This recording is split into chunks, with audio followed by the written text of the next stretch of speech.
Parmi les morceaux de sculpture que l'on a trouvés dans l'acropole, j'ai surtout remarqué un petit bas-relief représentant une femme qui rattache sa chaussure et un tronçon de torse. Il ne reste plus que les deux seins depuis la naissance du cou jusqu'au-dessus du nombril. L'un des seins est voilé, l'autre découvert. Quel téton! Nom de Dieu, quel téton! Il est rond-pomme, plein, abondant et pesant dans la main.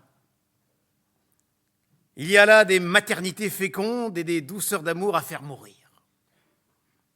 La pluie et le soleil ont rendu jaune-blond ce marbre blanc. C'est d'un ton fauve qui le fait ressembler presque à de la chair. C'est si tranquille et si noble.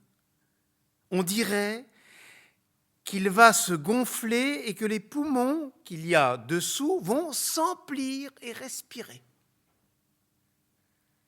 Comme il portait bien sa draperie fine à plis serrés, comme on se serait roulé là-dessus en pleurant, comme on serait tombé devant, à genoux, en croisant les mains, un peu plus j'aurais prié. Et c'est qu'il y a tant d'espèces de tétons différents. Il y a le téton pomme, il y a le téton poire, le téton lubrique, le téton pudique, que sais-je encore. Il y a celui qui est créé pour les conducteurs de diligence, le gros et frais téton rond que l'on retire de dedans un tricot gris où il se tient bien chaudement gaillard et dur.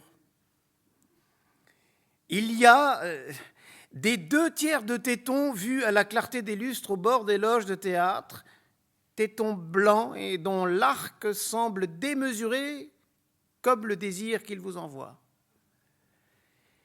Ils sentent bon, ceux-là. Ils chauffent la joue et font battre le cœur. Sur la blancheur de leur peau reluit l'orgueil.